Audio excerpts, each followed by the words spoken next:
Hello, everybody. Welcome to the first ever episode of Off the Rip COD podcast, brought to you and presented by Checkmate Gaming. I'm your host for all of this going through my whole shift. Pleasure to be with you guys. We have a wonderful cast for our first ever episode, and we'll give them some chance to kind of talk about themselves, just so you guys can get some background information in case you're not 100% familiar with who these gentlemen are. Starting off, we have JoeyNubzy. He'll be up here as, of course, one of the big coaches that was signed early on for Seattle. Joey, good to have you on the show, man.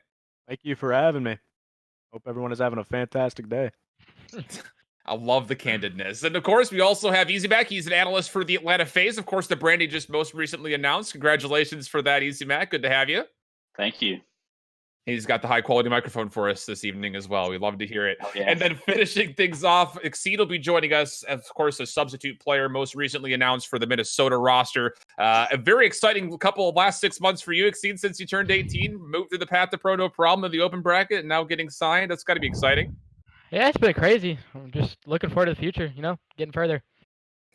And that's exactly what we're going to be doing with this episode and really the show as a whole, trying to find a way to focus not just on the competitive side of Call of Duty Modern Warfare, but also just kind of talking about everything going on with the game itself. So for this first episode, we'll be talking about a lot of things, just talking about the release of the game as a whole. And of course, since we have so much excellent background when it comes to the experience that is going to be in the CDL, we'll be talking a good deal about what our expectations are for the league, its format, and of course, just the general ramblings as we go. So guys, first and foremost, JoeyNubzy, I want to get your take first. Modern Warfare released. I want to talk campaign first. And, I personally haven't played a lot of the campaigns in previous Call of Duties. I'm hoping that you guys have had a little bit more experience.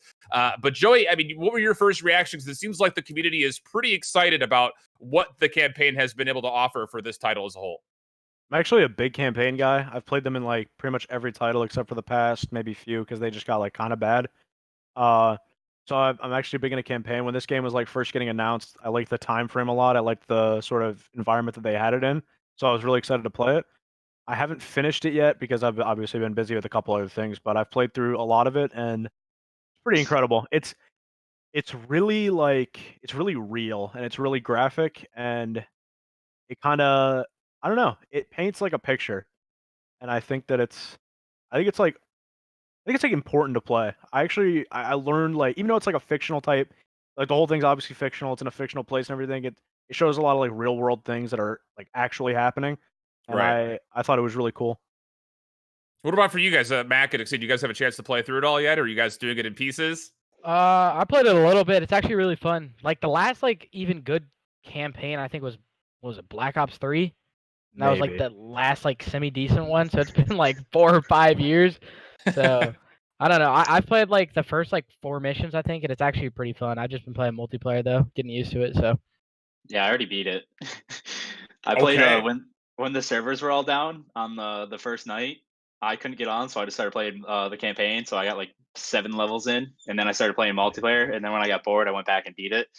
And the ending's so good. It pays homage to COD 4, and then it brings in all the old school characters. So the next game's gonna be really, really cool. So I was so excited when I beat it. I just want the next campaign to come out. It's funny because the last major game that I played, I'm actually more recent to console than I'm sure most of you guys are, but I actually played Call of Duty 4 on PC, and I remember that opening intro where you jump in as the terrorist into the airport, and I literally had to step away from my computer. I was like, holy smokes, they just did that. And so far the multiplayer, as far as I've experienced, it's like that almost every single mission in some fashion. If you guys just to give a rating so far, if either you've beaten it or you're not, what would you say out of 10 is where you got this campaign compared to others? I give it so story wise, how I've played through it and kind of gameplays, I give it an 8. The only thing that I think holds it back from some of the other campaigns is it's a lot of the beginning, a lot of it is more point and shoot a bunch of guys instead of more tactical based. So that's kind of boring. It gets boring to just kill a bunch of guys in a field, I guess. Yeah, the story's really good. Right? Yeah, I like the story and all the cutscenes and stuff. And then there's a bunch of graphic stuff that makes you just go oh my god, which I like that. Wait, bro, I was streaming it and I couldn't even. I turned my stream off. I was I can't show this. There's one mission where Captain Price just hucks a guy over the railing. He's I can't defuse this bomb. See ya. Oh yeah, it's right in the beginning, bro. Literally just says, "Oh, screw it." I'm holy shit. All right. Can you really not stream it? You don't think? No, you can. You just have to turn the mature setting on, but I was way too lazy, so I was like, nah, whatever. Interesting. Now, kind of going along with the non-multiplayer stuff, Spec Ops is making a full return. Did you guys have fun when you guys played the first iterations of Spec Ops? Like, is that a mode that you think will find some playability? Or, I mean, I know that, like, again, this is not the greatest panel to talk about this because we're all super competitive minded. And let's be honest, I'm sure we're all sitting there, again, playing tens, playing search and destroy wagers and stuff like that. But what does kind of Spec Ops do for you? Because I think the premise of it is really interesting. My biggest take is the simple fact that I'm not really a big fan of it being PS4 only for as long as it is. That's fair. weird. I think like 12-year-old me in like MW2, I cannot even describe to you the amount of like 360 controllers I broke because of Spec Ops. Because it was just the most frustrating thing when I remember the snow mission or like the snow Spec Ops. Climb up the ladder, bro. Yeah, bro. Like Yeah. I broke like 3 controllers playing that, and I was like, all right. But I think Spec Ops is cool. I think it's another thing like it's just another thing to do when I don't know. Have you guys played it? I haven't played it yet. I no. haven't played it. So it's really weird. So there's like, do you know how it used to be missions and you used to get like you had like 3 stars where if you beat it on like veteran you beat all 3. Yeah. Oh yeah. Well, now it's like there's the survival, which is actually wicked boring. I played it for like an hour the other night. I'm like ranked like 6th in the world somehow for like round survived because like it's like literally just wave after wave of like bots and it's pretty bad. And then there's like this instead of missions, there's like one mission you can play right now and that's it. And it's actually it's really fun. It's like part of the campaign mission, but like way harder. And then there's nothing else so far, and that's it. And then there's like yeah, so it's kind of weird. I played it for like 2 hours the other night. I remember that thing being in World War II or Modern Warfare 2. Like I think I was like, was I 11? And I remember younger than me. You were like 10. bro. My parents used to get mad at me, so they'd unplug the internet. I remember I just used to stay up playing just Spec Ops all night, bro. Go to the museum and just like hit the button. Yeah. So do you guys think that like between the campaign, the Spec Ops, that in itself is a $60 game to begin with? Because I've been seeing like a lot of people say that the campaign itself, people would pay $60 for just because of how good it was. Do you feel like that's pretty true, or do you think that there's still more to be desired out of either the campaign or the Spec Ops or both? I'd pay 60 for the campaign. I'd pay Good. 60 for the campaign. Good enough. Yeah.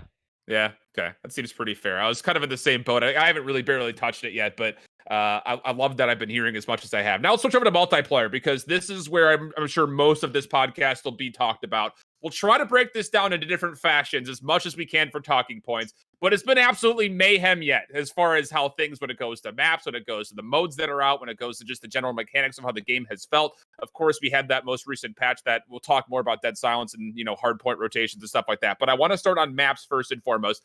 Mac, you've been kind of breaking down and watching everyone who's been playing the tournaments and giving all the stats like you were so famously doing last year. Do you have any overall favorites or least favorites when it comes to maps? It doesn't necessarily have to be competitive or casual or S&D. Just generally speaking, do you have any favorite maps so far? I don't really have any favorites. I have like ones that I can like deal with, and then I don't know. There's ones like I can see it becoming better in the future. I think Arkloff Peak, I think it's called, and Sure. like Hackney Yard. I think those ones could be fine in the future for like for respawn modes. I just don't know about there's like a couple like the cave, the Azar Cave, and I think even St. Petrograd is kind of weird. So I don't know. We'll see. They need to grow on me a little bit more for now. Like all of them, I kind of like. I like watching people play them, but I can't play them. It drives me nuts. That's me on Piccadilly right now, dude. It's fun to watch people play it, but I just get destroyed on that map whenever I go anywhere. What about you, Exceed? Anything that's kind of fit your fancy so far when it comes to the maps? Gunrunner. I think that's probably the best all-around map. Yeah, I'm right there with you. I think it's one of the best for S&D, hands down, because some of the like Grozna Raid, I think is way too big of a map for S&D, and it's like that's like the only map that I feel like is like perfect for like all game modes that can be played right now. Like even if you're playing headquarters, like all the rotations make sense. It's just like I don't. All the bomb sites are like placed correctly. It's just the best map all around right now. So. I was going to say the same thing, mostly because of the fact that it is pretty much all on one level. You don't have a lot of, obviously don't have a lot of elevation besides like rooftops and a couple of staircases, but I was kind of in the same boat. It seems like the most overall kind of comprehensive thing. What about for you, Nubzy? Anything that's kind of hit your fancy so far? I really like Arkloff Peak. I think that'll end up being kind of the mainstay map that people like remember, and sort of like I can't say it'll be like the frequency of the games because that map was so popular because it was small, symmetrical, but um, I think Arclov will be like pretty heavily played often. I like the map a lot. I think Hackney Yard is like probably the worst map for S&D, just because it's so hectic. Sure. Petrograd is like right there with it, but at least that one's a bit more. That one's a bit different because there's like a building you can maneuver around, retake bomb sites, smokes, like throw smokes from. So that one's okay. And then I like Gunrunner a lot too. I think once maybe footstep audio is patched up a bit, Gunrunner is going to be a lot better because I think some late flanks on that map could be really good. But as of right now, you can't go anywhere. So It's just all the footsteps are so distinctive on that map. well, Absolutely. the footsteps I think are what ruins Ramaza. I actually think that map's pretty good, but the entire middle of the map is unplayable because if you go anywhere, doors open, footsteps are loud. Like, yeah, I actually think that map could be really good. I think that map alone right now is okay, but I think it could be a lot better. Now, when you have dead silence on, I think the doors shouldn't make any sounds when you go through. Well, I just thought about that right now, like, because there's like, I just thinking about it, you're so limited on the map without you being able to go somewhere without opening a door. Even if you have dead silence, you're still like, you can't do anything. And those things sound like a crater hitting the earth when you open it. So loud. I'm in S&D slow peeking doors and like barely nudging them open so they don't hear. Bro, even if you slow peek them, you hear them creak, bro. They're so loud. Yeah, they're really loud. Old doors. Well, I don't know if you guys have experienced this much, but at least when the beta was around, I was trying to see, like, all right, if I fully open this door by using the peak door mechanic, will I actually be able to get through this door without being super heard? And it's like, the door looks like it's fully opened. I'll take my peek off and then run through it, and it'll still slam open as if it was from close enough. Let's talk Euphrates Bridge, because that seems to be, I think, one of the more widely hated maps so far. Have you guys had a chance? I mean, I know some of you guys haven't been pubbing as much, but has that map kind of sat there with like Palace as being like the two, like, what was going on when they made these for multiplayer? Might be the worst map in COD history. Wait, no, y'all. Okay, do you guys remember that map in World War II? Gustav where it was like, it's that map, bro. It's Gustav. But worse. It's worse. It's worse. Yeah, it's way worse. Yeah, it encourages you to go to the bridge and sit there. Yeah. Oh, man. Not only okay, so weird though? If you took those maps and diced them up a little bit, you could take parts of those maps and they would actually be kind of decent. I was saying the exact same thing when I first played it, because like the worst part about it feels like the fact that there's only two ways to get to the bridge. Like if some of those little outskirt towns were in, I feel like it would actually be pretty playable, because that bridge, once you see it from left to right, you're not just looking up to it. You can actually see the majority of it. It's kind of tough to camp on it when you're getting shot from the sides, but it's so hard to get onto it in the first place. I have my most kills on that map. Because do you really? Yeah, because you just run to their spawn and you can just spawn trap them for like 5 minutes. If you get on top, if you get bridge control, it's game over. It's over. Stupid. Yeah. That map is ridiculous. And then now, don't get it twisted. Anaya Palace, whatever. That is a close second, because that map is horrendous. Dude, if they just took the Palace, they could like turn that into kind of like Hacienda V2. If they just like diced off like the sides of the map. It's just a bunch of MW3 maps. That's all. I walk to the right side of the map. It's Mission. I walk to the left. It's fucking Bakara. I walk 3 meters down. It's Shipment. The middle building's like from Rainbow Six. I don't even know what I'm playing half the time. It just kills me. They made the map so much bigger, and then they slowed the movement speed down so much. Wait, I swear they slowed movement speed from the beta. They definitely. I think a lot of people are in that same boat, thinking that they slowed down the movement speed. Yeah.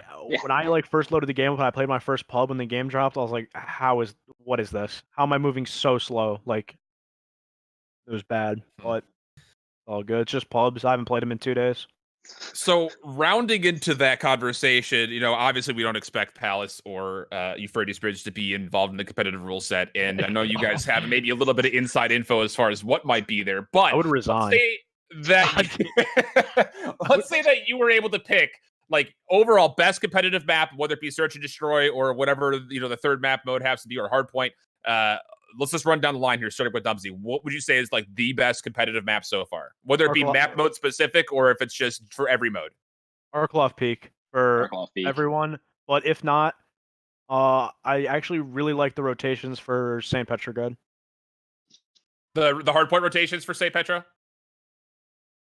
My computer first. Can you guys hear me? Oh, Yeah. we can hear you. Did Okay. the hardpoint rotations you meant for St. Hardpoint Petro? rotations for St. Petro are extremely good, I think. So I like that map a lot. What about for Yeah. you, Easy Mac? Definitely the Arklov Peak is my favorite. But Central Petrograd, the only reason why I don't like that map is because you can get on literally every rooftop, and like there's just so many lines of sight. At like, I don't know, it's weird. I like Gunrunner. I like Gunrunner a lot. I like Peak. That's probably my favorite right now. Yeah, Gunrunner's definitely. I think it's 100% the best map right now. But like St. Petrograd, even on S&D, like it's so easily fixable. It's St. Like Marie. if you either back up the offensive spawn No, so you that have to do that. defense gets in there first into the square, Right. or you move B-bomb up so it opens up the map more. There's so many things you could do to that map just I to actually make it work. think Gorgonite had a tweet last night that I completely agreed with. Was just flip offense and defense and move B a little bit. Huh. You could, yeah. Like I can see it. Like just What was the World War II map where St. Marie. there was like the statue? Yeah, St. Marie. That map is St. Marie. Yeah, it is St. Marie. That, All that- they no, have to like, do in is the just most back up the literal- offense. Wait, when I was playing wagers with my with my roster, we were just having some fun, and I was literally calling out St. Marie call. I was like, "Yo, I'm gonna go to Radio Tower and watch Top Red." Like the map is the same exact map. So it has potential. They just have to fix the spawns. I mean, for St. S&D. Marie was bad for the same reasons, but it was fun. Like it was good. St. Marie was like in that middle ground of like definitely a good map, but come on, like It'd be like Now- a wicked good like 7th map, Yeah. like the end of the map pool. it's that That's it's that, be, like, map, it's that headlining map ours. 5 every time. So for maps like Grazna Raid, I guess we could throw Azure Cave in the conversation as well. Do you feel like these maps that, especially Grazna, that they have the 10v10 on, there is still some consideration that maybe you could still play search on it? Sizing of the maps, do you think that they're all pretty darn close to where they need to be outside of maybe, I think the opposite perspective. You have Grazna and you have Hackney Yard. You've got your smallest map, you've got your largest map. Are those still competitively viable considering their size, or would you like to see them be more kind of sitting in the middle? I guess is the kind of follow-up question to that. Rosna Raid, no. Azure Cave, No probably. shot. What is it Yeah. about Azure that you're Bro, not a fan of, Exceed? Bro, we played it last night in 2 tournaments, and Adam Salt, he was like talking to us. He's like, "Hey, do you guys like Piccadilly or do you guys like Azir better?" I was like, "I think Azir would probably play better," because I hadn't played it yet, and we went and played it like two tournaments in a row. And my God, That's to be fair though, that's probably why you didn't like it. That map gets so much easier the more you play it. I don't know, man. I My think I'd only rather thing go with to that map- Rosna than that map. That map has like 0 visibility. Like I feel like characters just blend in with everything. There's See, I was the going to say the hedges are same crazy, thing too. about Piccadilly because of it's so dark that like everything dark blue and darker than that are just, it's so hard to recognize when someone's looking at you. My thing with Azure Cave search and destroy wise is if you just move bomb site B to like the broken building outside the bridge, it becomes more viable because like it's so difficult. I don't think I've ever seen a bomb get planted at bomb site B of Azure Cave, at least that I've played so far. In like 1v1s is the only time I've ever seen that bomb planted. It doesn't. Yeah. Well, I mean, to be completely fair, any bomb is plannable in this game with enough smokes, but Yeah. I don't think people are willing to like actually take the time and do that when they could just go to the preferred site.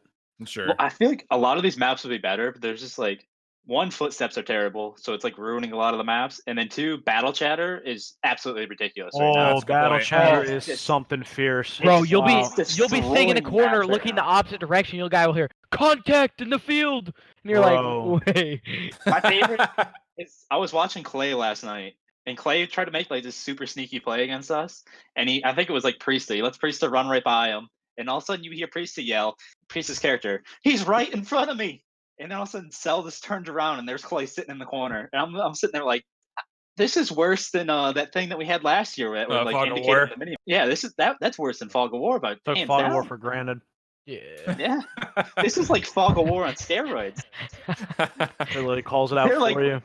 They were sitting in the meeting room like, okay, guys, we have Fog of War, and it alerts you when someone's trying to be sneaky. But how can we make it even more obvious for that player? To compensate, they took red Have dots. them yell. Yell it out. To compensate, they took red dots away, and then That's what I was about to say. Is it because the fact that you're not seeing enemy opponents on your minimap that the battle chatter even exists? Like, I mean, that's in a question that I would mean, love in to ask. S&D you do like Yeah. like in pubs though. I'm getting shot from areas I don't know, but I have to know the in-game callouts. I guess Hmm. I hear enemy in the drugstore. I'm like, Huh? Like what? What does it even mean? That's funny. Speaking of though, let's just transition over to modes because obviously Search and Destroy is being what's heavily invested to by all the pro players that are out there. You know, obviously with GB coming up to 2K in the first part, and we've got the 10K New York Subliners tournament coming up this weekend, and everything beyond that. Thoughts on Search and Destroy so far? It seems like the biggest complaints you guys hit on it just right there. Footsteps, battle chatter are the biggest impacts. But have you guys had a chance to do any tens or scribs or anything in Hardpoint now that the rotations have been a little bit more narrowed down? In case you're out there and you're listening or watching and you missed it, Mr. J Pistachio put out a really nice little tweet kind of laying out where some of the modes had been updated or maps that had been updated for Hardpoint as far as the rotations go. But what are your guys' thoughts on Hardpoint for now, if you've had a chance to play it or not, when it comes down to the rotations and how this style of game kind of, you know, is obviously very different than what we had in Black Ops 4, but how it plays on a mode like Hardpoint? I think now, so I haven't like got a chance to play it at all or watch it be played, but I kind of ran through them myself just a bit to get like a more in-depth idea of like where the points are specifically. I think like one hill per map is pretty bad. Just from like what I've seen, I think there's like one hill per map that I've went to, and I'm like, this just needs a little bit of tweaking. As for the rotations, like in order, the order of them is great. I think that the order of the hills is actually really strong.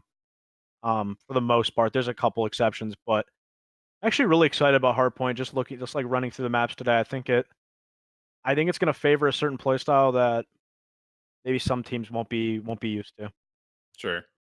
Well, for you, Matt, you have a chance to...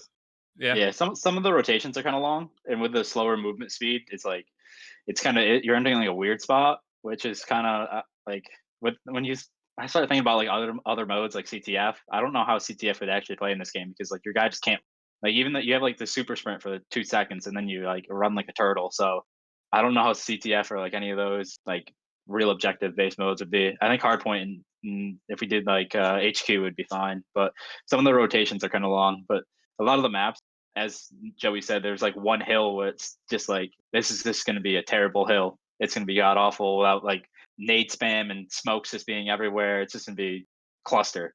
It's just going to be terrible. But most of the hills, like 90% of them are good, and then you just have that one oddball. So we'll see. Yeah, I was actually gonna say the same thing about Joey there. Like the way that they actually position the hills on actually makes sense. Like they're not like on top of each other anymore, like how they used to be. Right. Like a lot of them, like on some of these maps, are like you take 2 steps and you're at the new hill already. And so this one actually is gonna reward like rotating and everything. But the thing I worry about is like some of the streaks are gonna have to get either G8 or banned because some of them are big boys. Like I play like AM10s every once in a while just because I get, S&D after a while gets repetitive. I went there, I call in a VTOL warship and it gets me 50 kills. Like it's over here. The Modern Warfare 2 Harrier is what it is, and that thing is indestructible. So it's like as long as they fix like some of that or make it easier to shoot down or something, it'll be fun. So I was going to streaks say, are non-existent though. Like every streak's gonna get GA'd. Oh, it's gonna be like specialist. You're gonna have like the specialist perks for everything. I think they'll keep the 5 kill streaks in. Like I don't know what a GA is, but yeah, I don't know. Yeah, it'll just not be in the rule set. Well, hopefully. Actually, I don't even know. Crossing fingers for that. Do you guys have like?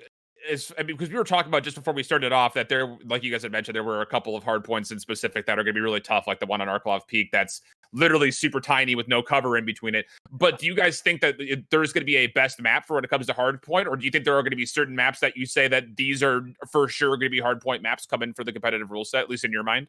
St. Petrograd. I love it. I love the way it looks. I'm actually really excited to like play it a bit and watch it. I love the way the rotations are. I like the way the hills are positioned. Map's a little bit nonsensical because of all the parkour your guy can do to get to certain places, but I actually think that map's gonna be great. I think the amount of hills that are inside of buildings might be a little sketchy, but I'm hoping that this strategy will be more to position yourself outside of the hill and lock down areas of the map, as opposed to just like 5 stacking inside of it. Sure. We'll see how it plays out, but that's what I'm most excited for. That and Arklov but they got to fix the cemetery. Yeah, the cemetery one's the only one. That's gonna be interesting. Or if they just added some more cover.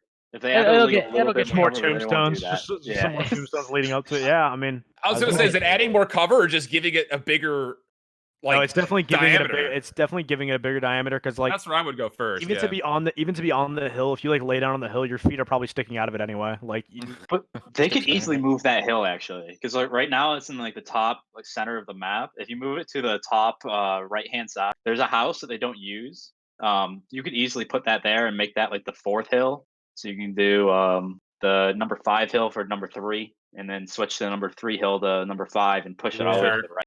yeah. And it would be fine. I think that would work a lot better. Because right now it's just you're in the middle of nowhere. You're just gonna be making smoke walls that map every is gonna light. have some crazy long routes though. Yeah. Like, Yeah, that's for sure. That's for sure. Hitting ditch. Man. yeah, See, Yeah, that's that the riverbed problem. area. Ditch, Yeah. ditch all the way to back ruins, all Yeah. the way through. Like you could have some crazy ones.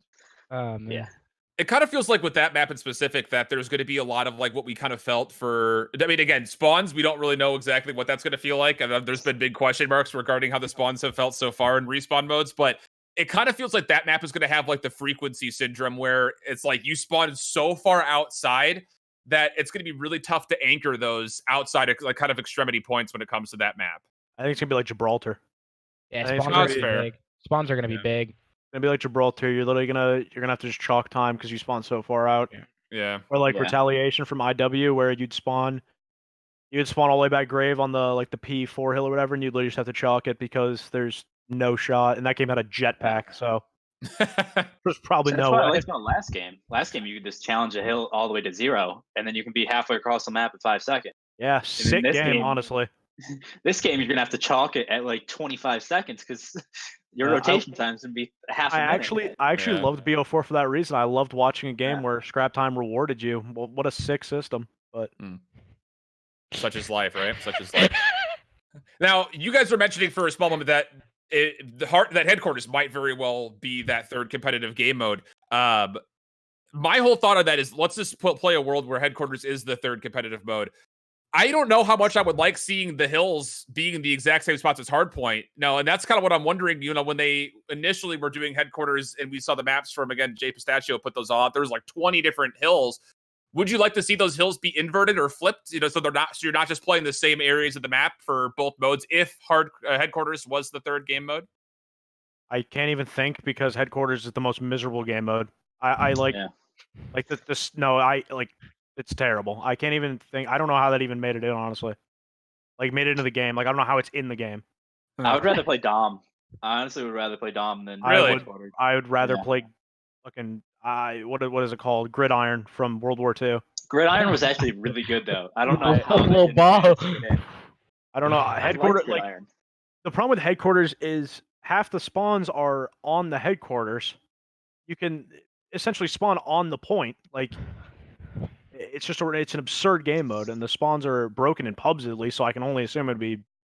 I don't know. I can't picture a world. And the That would most be. flawed point of it is like once you capture it, you don't even have to stand near it. Like you can It's- just spread out and like you can like force your opponent into a spawn trap. I think It's that's so cool weird. though. I think that's I cool like- because it I like it, but I it don't. lets players make a play. Because I feel like Yeah. they're like some of the times like I feel like if it got close down to the end of games and like you come down to like somebody like being the last person to like alive and defending to see if they can win the game or not, I think that's pretty cool. I was gonna say the drama of it might be exciting from a spectator point of view, but Yeah, mostly that's I what I bring that mean. up because Mac, when you were talking, you were saying that CTF, you're a little bit questioning how some of that's going to work on not only the speed of how the game plays, but also as far as some of the routes that you might have to take. I mean, do you think that CTF still would be the best 3rd option, or are you looking for something new? I think CTF would be incredible. Please. They came out with there was talks of a game mode where it was like Blitz but reverse, where you brought the flag to the base. I think that mode would be sick. I think Okay. that would probably be my go-to right now, based off just playing HQ and Dom. I don't really like either one of them, but that mode would be pretty cool if they made it right. you can kit your classes though to be faster, and I think that would make CTF. I think CTF if it was played at this current state would still be fine. Okay. There's only a couple maps though that would work. Hackney Yard, Gunrunner, Yes. Petrograd, just because there's like streets, I guess. That's Maybe it. Cave might Piccadilly. not even be that bad. Yeah, I Piccadilly- guess Piccadilly, yeah. You could Piccadilly- pick bro, Piccadilly oh my- underground. Like I could Underground would be combine some cool. I Piccadilly could see that. CTF. Bro, Piccadilly's like spawn nades though would be ridiculous. Yeah, but I mean, it's got to be better than headquarters, right? probably.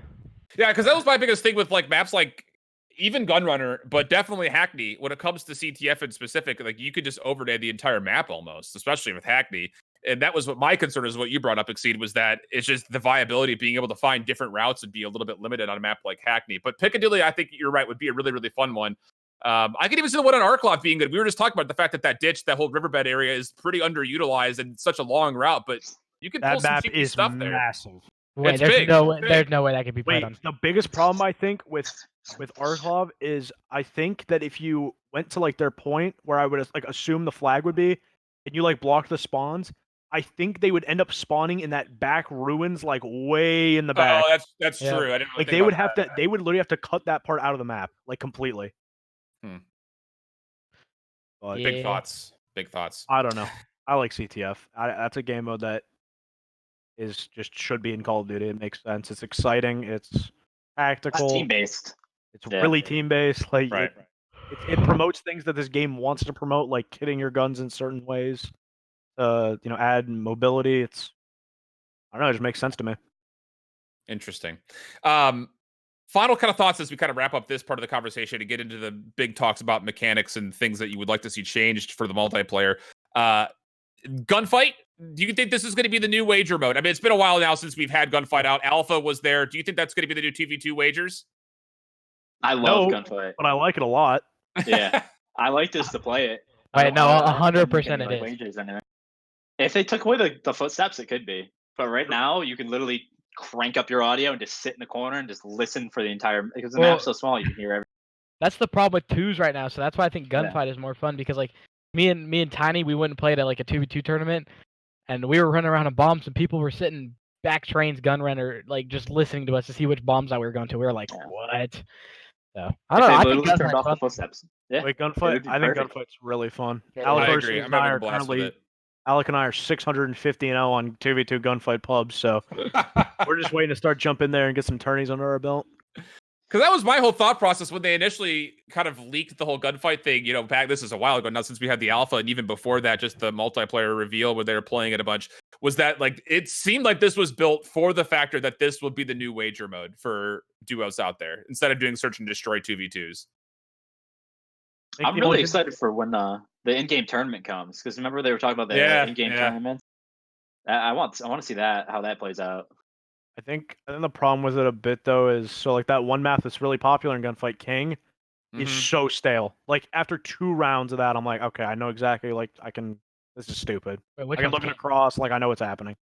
It's like the ramp. It's like the stairs one or like the. It's like it looks like yeah, an where inside they have, the like, the alley, stairs firing in the range the middle, area. wooden one. It's like the main Yeah. one, like the one that. Yeah. Yeah, the stairs on the left and the right, and then the big Yeah. block in between. Yeah. There's only one bad one, and that's the hill. I was about to the ask you hill guys about map. the new maps. I am so lost trying to play Hill because it's like it's all just random topography and then just tons of tall grass everywhere. That's a good It's one. like, I hate that You one. would like Hill. That's Joey. a good one. I like that. I like every single other one. Like I love the docks one. And Docks then is I super love, That's the best one. That is by what's- far the best one.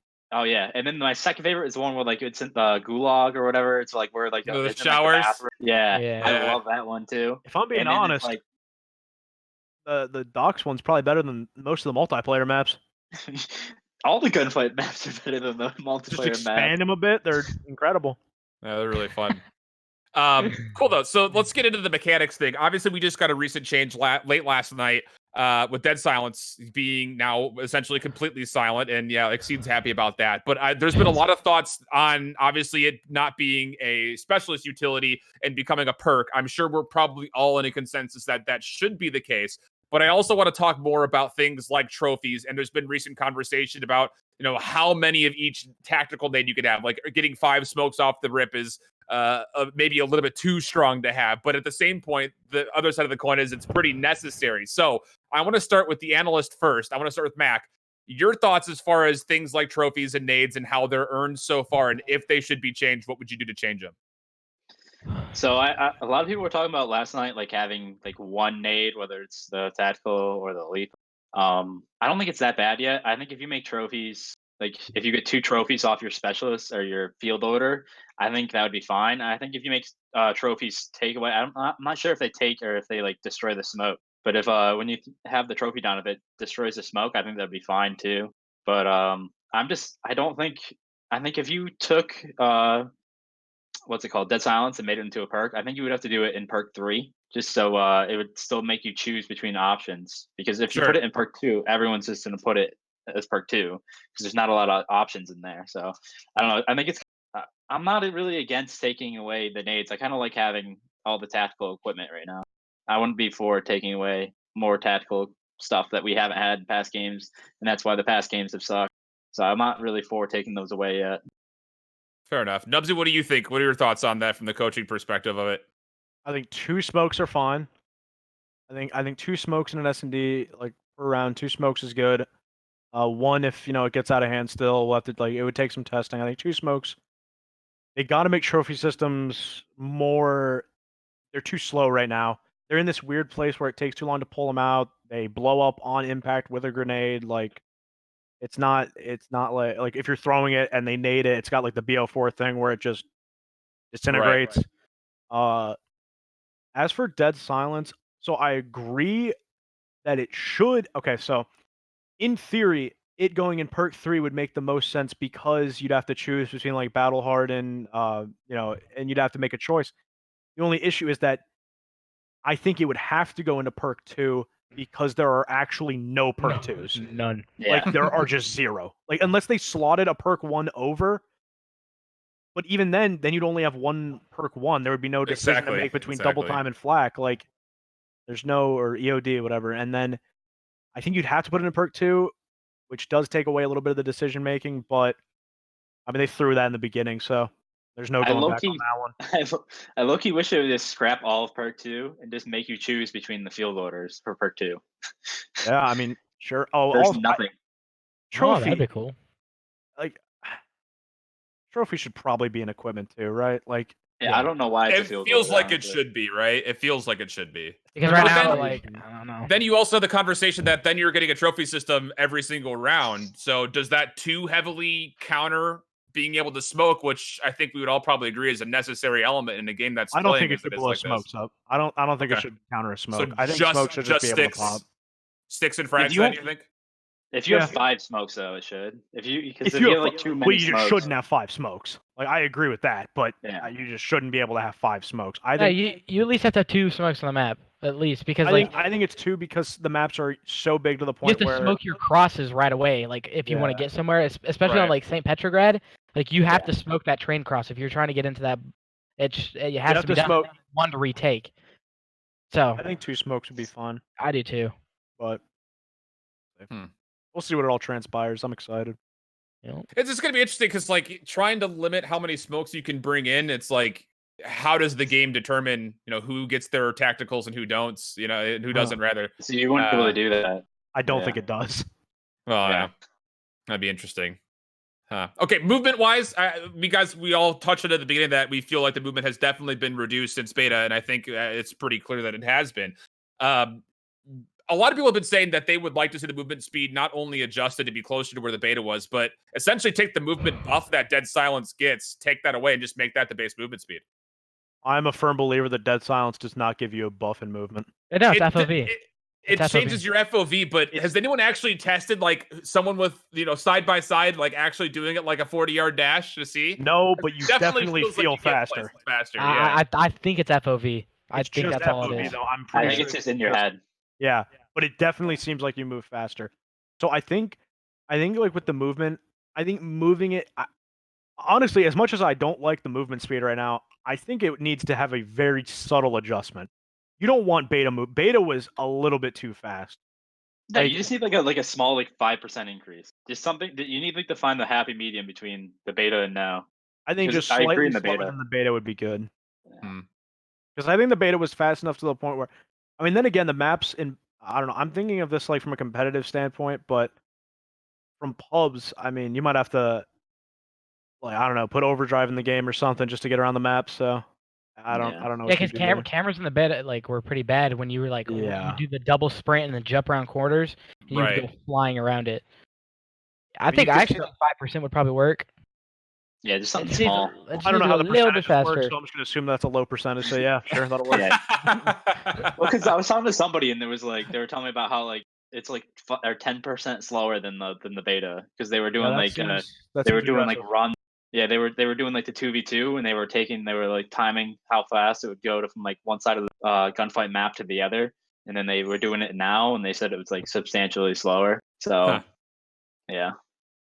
Interesting. So. What about time to kill for you guys? You think that the health pool time to kill is in a good spot, or would you rather see there be a little bit more playability for gunfights, whether that's increasing the health or reducing some of how fast it is to kill, like headshot modifiers? I know has been kind of recently popping up in a lot of pro conversations if that's going to be good for the game or bad for the game. So I guess kind of tallying that all together when it comes to movement speed, time to kill, health pool, headshot modifier, what are your guys' kind of thoughts on those things? I actually don't think we can accurately judge the time to kill until they nerf the M4. I think that needs to happen first. I think the M4 needs to be nerfed, and then we can get an accurate depiction of what time to kill actually looks like, because that gun kills in a millisecond. So Yeah. like nerf that thing. Let's see where the time to kill stands. If it's still fast, like headshot modifier is still like a issue, then go from there. But the M4 right now, I think, is the biggest issue. Okay, so Nubzy's saying M4 is the problem. Got you. What about I only say that. Consistent. I only say the M4 is the problem because the MP7's time to kill is like good. Like that thing shoots pellets half the time, so it takes like a second to kill someone. So I don't even think it's the time to kill. I think it's the M4. Got you. It's so Matt, inconsistent.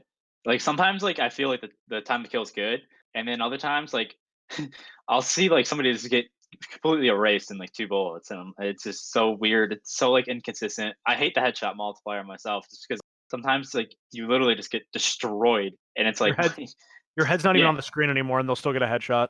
Like, yeah, there's like it's dumb. It's a lot of like shooting around corners. Like I don't know if it's just because the netcode's not that good, or it's just I feel like the headshot multiplier just destroys you sometimes, and you're just not even there. And I don't know. The biggest that's one what I've I rage noticed, about. The biggest one I've noticed is not getting shot around corners. It's getting shot as you're dropping down from something, and they kill you like when you're below it. Like I've noticed that earlier today like when if I you're was on a playing head a bunch. glitch and you like jump off of it, they'll still shoot you like while you're dropping down. It's ridiculous. I've noticed that dying around walls though is happening a lot more too. Oh, a lot more. Like in the past like couple days. Yeah, it's it's been happening more and more. Yeah. I don't know know you brought that up. Time to kill or just the actual like connections or what it is, but I don't know. Like you saw the clip that Octane posted? Yep. On Twitter? That one was crazy. That happens. Like that it's not like it's a regular thing happening now. And that was funny because during the beta, I didn't feel like that was happening to me all that much. Kind of like how you guys said the last 3 days really since launch, it's felt like it's gotten worse. And I was initially saying like, well, maybe host championing another team won't be nearly as bad, but it feels like that's maybe not the case after because it happened to me today too. Like not as bad as the Octane clip, but surely darn close. And definitely like you were mentioning, Joey, when it came down to getting off the heady or like when you're jumping up and like you're just getting behind cover, someone's shooting me and I even on the kill cam, I'm not even visible. It's rough scenes. Yeah, I mean, I think if they made a lot of things closer to the beta, it'd be a bit better. I thought the beta was phenomenal. Maybe just try to backtrack and put some things from there in, but the game is so good too. I know it's like so frustrating because the game so good. Like the play of the game is great. Yeah. I love the way the game feels. Like gunfights, like when you're in a real like good gunfight with people, it feels so good. It's just like it's they have like the core down, and then they just ruined it with all the other stuff. Like there's no mini map, so that just it instantly hurts it. And then like I personally hate that you can mount guns because it just like pubs are just terrible because one, you don't have mini maps. 2, Ghost is like overpowered as hell. You don't even have to move and you're just invisible for your UAV. And then you can mount guns. So it's the 10v10 maps are terrible because it's just 10 kids sitting in a corner mounting their guns, just chilling. I don't know. I feel like the core is great, and then they just ruined it with everything around the outside. Okay. So it's weird. I do think that like the one thing that nobody's talking about that I actually think is really good in this game that was like underrated and like that World War II I don't think was good about was like the actual hit markers and the sounds that they make. Like this game is clear. It's clear as hell when you get hit markers. It is so satisfying to get a kill in this game. It is. It reminds me of I'll never forget the most satisfying game like COD I've ever played to get a kill was MW3. MW3 hit marker sounds, like the way you get kills was incredible, and this one reminds me a lot of that.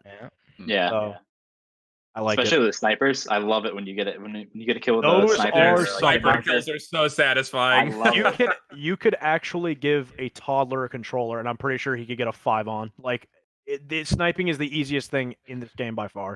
It's ridiculous. That's fun though. That is fun. Yeah, I love yeah, the car. I mean, when you can't miss a shot, it's dope. Yeah. God tier status. All right, so wrapping up this conversation, maps, modes, mechanics. Let's go ahead and frame it up. You're a dev for a day. What's the first thing that you'd want to see changed? We'll start this go reverse order here, starting with Exceed. What's the first thing you'd want to change if you were a dev for a day? Quieter footsteps, or make it so if you're crouching, you don't make footsteps, kind of like CS. Gotcha. Or something just to make it so it's like you're not heard across the map.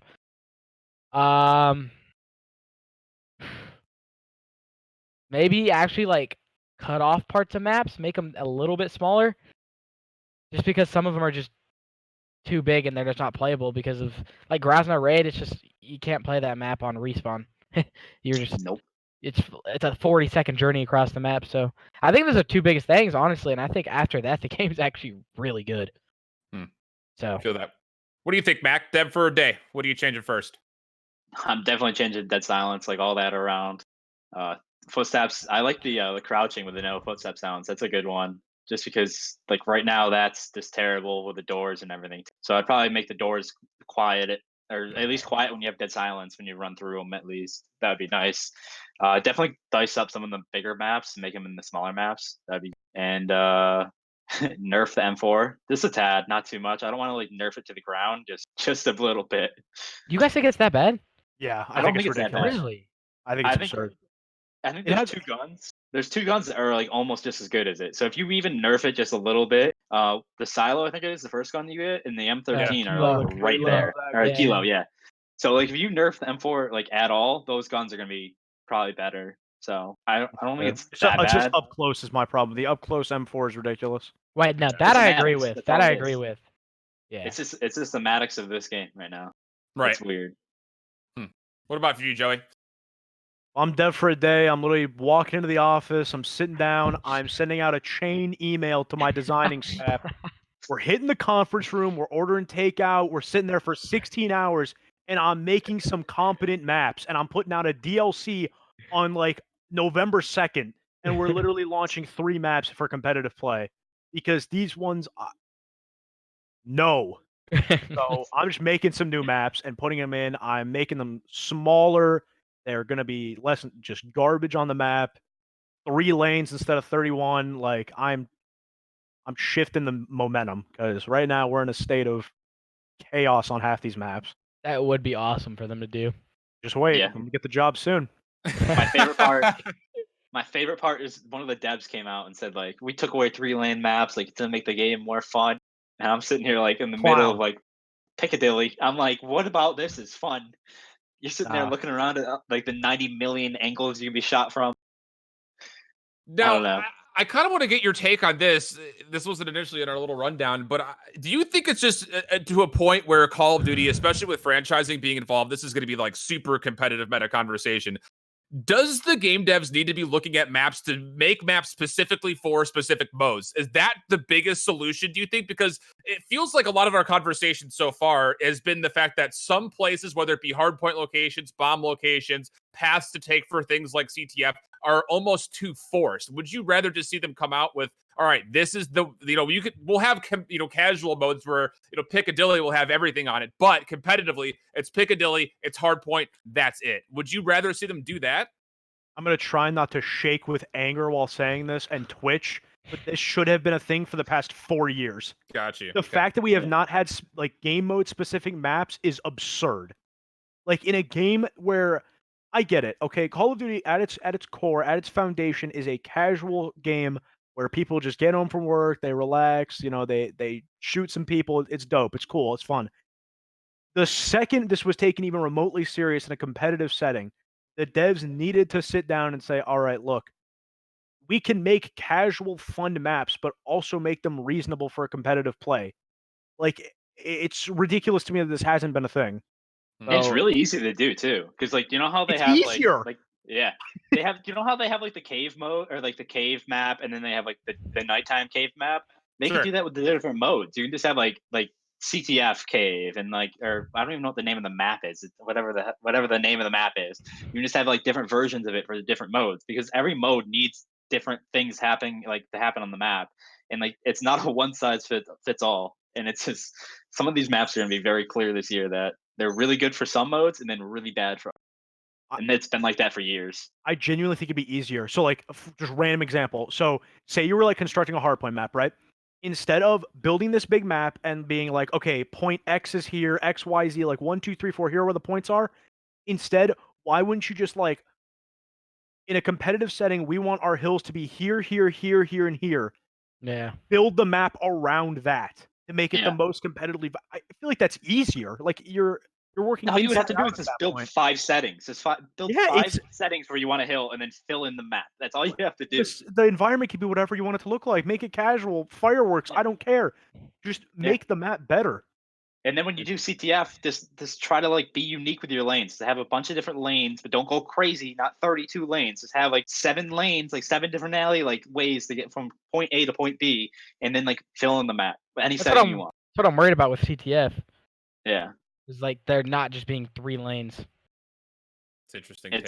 It's so weird. Like, I don't know. They try to make these maps that can do everything, and then what they end up doing is they make like a map like for certain modes, hardpoints will only use like 50% of the map. So then the rest of the map is just there.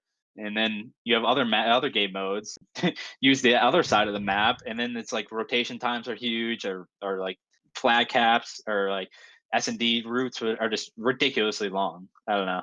It just feels like they just. I hate these maps. Fair enough. Interesting They're growing conversation on me. point.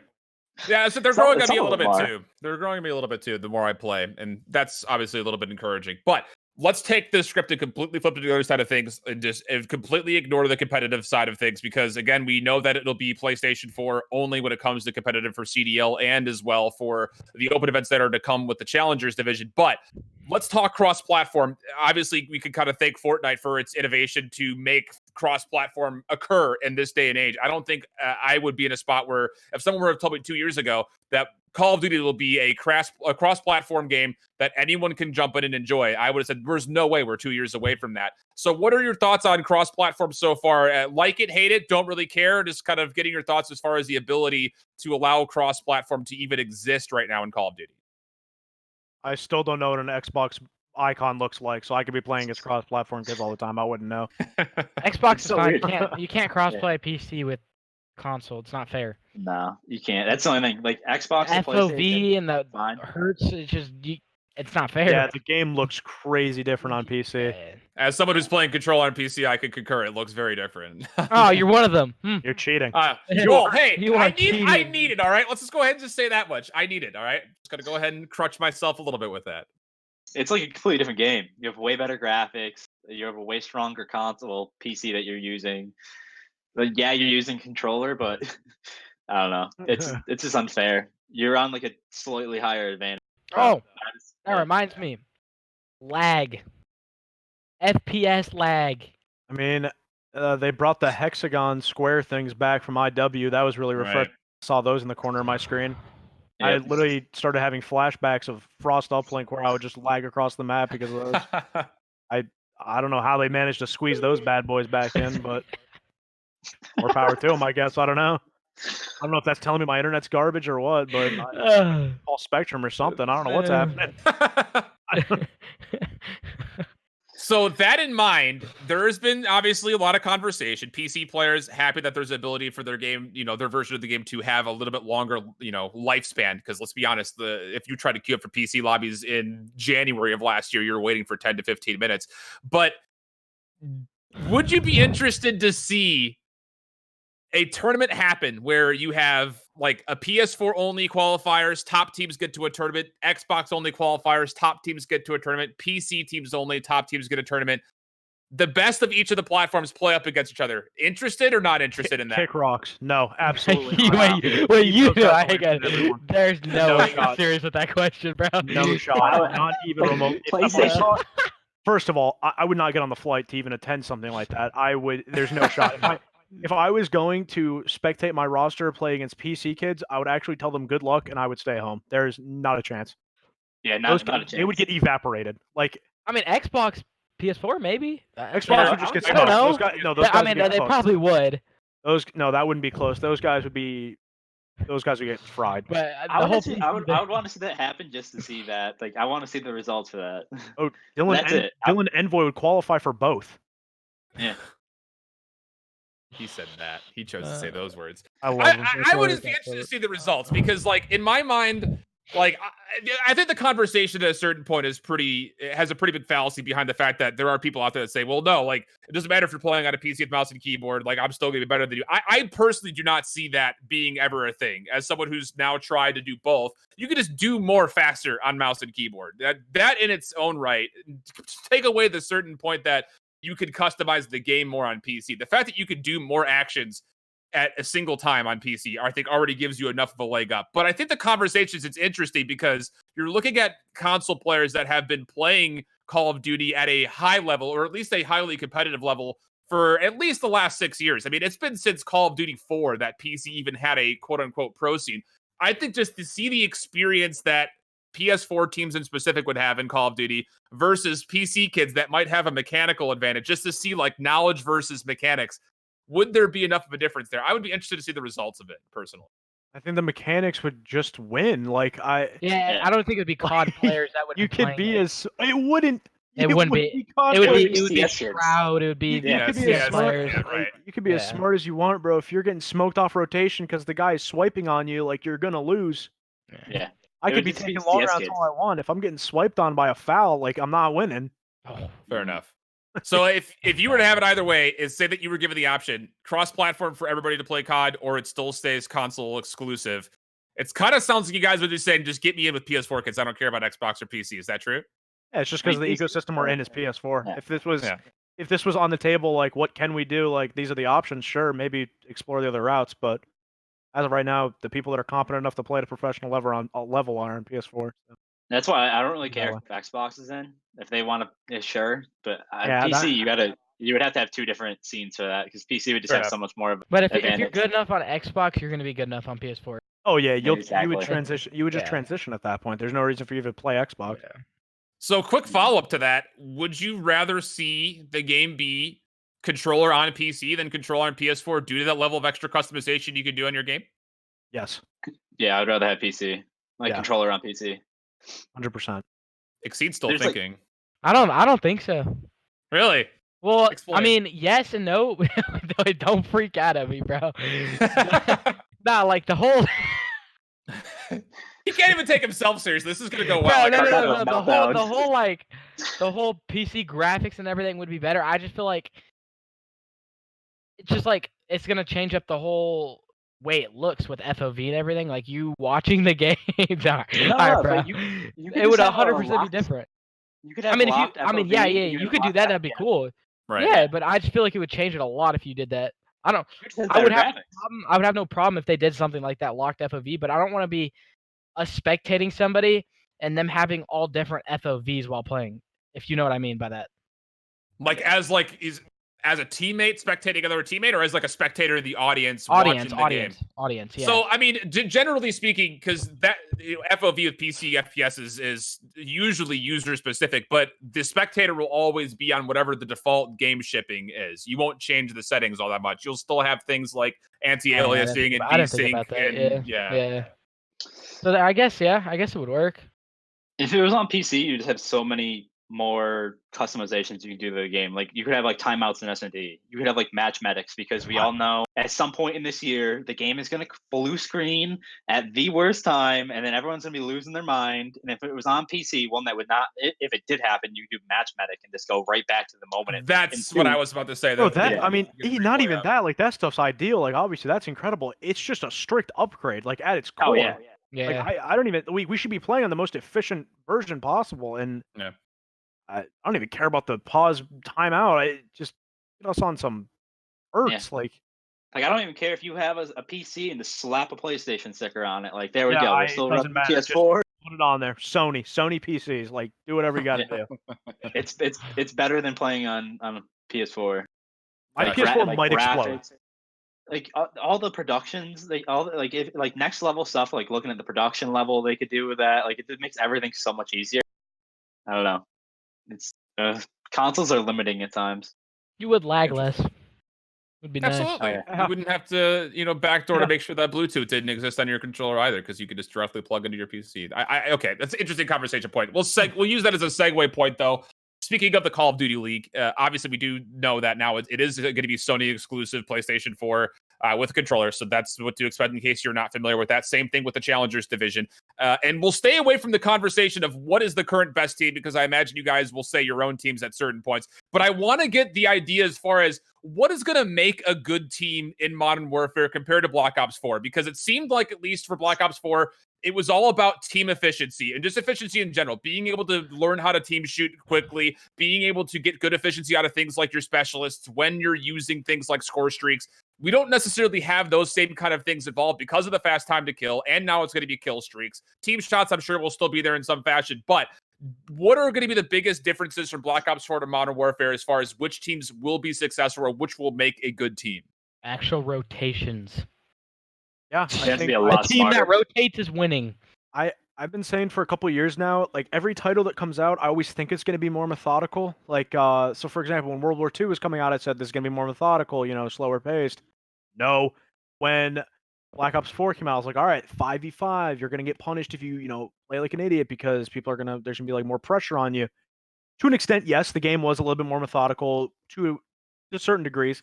There's more This year, technical. I think. this year though, I genuinely believe that it's going to be the smarter players who are going to dominate. It will. And I Yeah. think I'm excited for that because I got the old people. So You got the most veteran roster out there, so I'm yeah. excited. let's hope that's how it is. But I do think it will be more methodical, and I'm hoping that that's how it works. So. No, yeah, 100% is gonna be. Yeah, you have to be a lot smarter. You can't just because you're gonna get punished so much easier for everything you do wrong. And again though, this is where I do think this game has a lot of play to it, and I think it's really cool. So take my roster for example. Sort of veteran play styles, methodical players. The long route type. Go for spawns, play XYZ. This is how you do it. And then an Atlanta roster of people who rely a lot on their mechanical ability, their adaptation to games like S&D, things like that, where they're sort of not limiting themselves based on what they think or what the map's looking like, and just kind of have their own idea of how to play. I think that can also be favored if they're just running around winning gunfights and just controlling hills. So I think there's going to be a lot of play to this game to where multiple different kind of play styles can work instead of just one or Sure. maybe two. So. Yeah, there's definitely gonna be a bunch of different play styles that teams have. It's just finding out which one fits your team and then adapting it and just trying to make it more efficient. Because like our team's gonna have a lot different play style than your team, and that this goes for every team out there. Because a lot more teams are gonna be more aggressive or they want to rotate early. Like I want to see Hardpoints. I think Hardpoint's gonna have a ton of different play styles. That's what I'm looking forward to. I want to see what Exceed, you're pretty quick to the gun to make your mark stand. So what are your general thoughts as far as all this goes? I think this is gonna be different than the last 5 years we've had, and this is actually gonna be. Because I've played tens, and obviously it's not with players because nobody's really playing tens much, but with the amateur players and scenes, the team that rotates is winning the game every single time.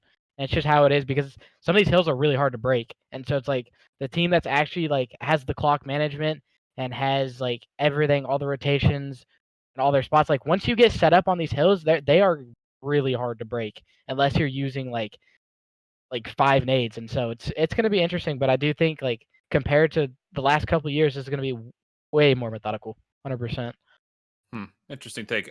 With that kind of in mind, with every conversation when there is change, there's pros and cons. So there have been people who have been out there now kind of retrospectively seeing there were some great things about Black Ops 4. Taking in mind the last 2 years, what are you thinking are the biggest pros and cons of a game like Modern Warfare compared to a Black Ops 4 or even a World War II, considering that a lot of the movement and pacing feels very similar to World War II comparatively to how Modern Warfare feels to Black Ops 4? Mac, we'll start with you on that one. What do you think as far as pros and cons for 2020 coming up? I think this is going to be one of the best years for S&D. I think usually when you look back at past games, the faster the movement and the more, I don't know, like Stim Shot last year, it's usually worse S&D. Like AW, I didn't really like AW S&D, but when you go back to the slower games like Ghosts, Even World War II was not bad S&D wise, but I think this one's gonna be like one of the best S&D years. I think a lot of people are gonna like. That's what I just watching all the tournaments. I love it. I love watching all the S&D, and that's even with like a lot of the stuff that I still would change, like Dead Silence. So I think once the game mode grows for a couple more months, it's just gonna get even better. Fair enough. Joey, you were mentioning, there was a conversation about, how our casters can be able to handle that. What are you thinking from a coaching or spectator perspective as far as pros and cons might go for this game? I think in the beginning, like when I'm first watching scrims and things like that, it's going to be a lot of just focusing on the map to see like how certain pacings are going to work. I think it's kind of too early to tell now about like certain pros and cons, but I think inherently, I think the game too at the start in the beginning will favor teams that have like a run and gun mechanical play style, like an Atlanta or like a Dallas with the younger talent. I think it will favor them a bit in the beginning because no one's really going to know what's going on. But I think once the game like settles down and it levels out to where people know what's happening, I think every roster will find that the pros and cons are the same. Other than like, so for example, like a team like Atlanta, Dallas, like those teams, they'll start the game and they're going to just be running around the map, frying, taking advantage of their movement, their mechanical ability. While a team like mine and trying to think of who's even announced. New York, Toronto, maybe. Yeah, Sure. New York. Yeah, like Toronto, something like that, where they'll maybe stay back, try to observe, and like learn the game a little bit faster. I don't know. It's too early to tell for me. I don't know what. I don't really know what to make of the game right now. S&D, like Austin said, it's gonna be good. I like the way it is now. I think it's gonna keep getting better. So Yeah. I think So S&D's gonna be really good, 100%. But just one thing, respawn's gonna be a lot slower than this year than we're used to.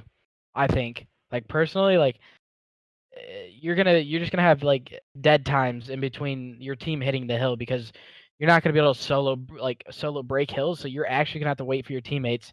And when you're spawning like across these maps, you're gonna have to. It's gonna punish you. You're gonna have to wait 15 to 20 seconds for your teammates to even get there. So That's gonna be I think really it's- good commentating wise though, because like the smart commentators, the ones that can like accurately describe like, because when the play's slower, they can describe like what they're setting up for, what's gonna be coming, like oncoming, instead of just commentating what is happening currently.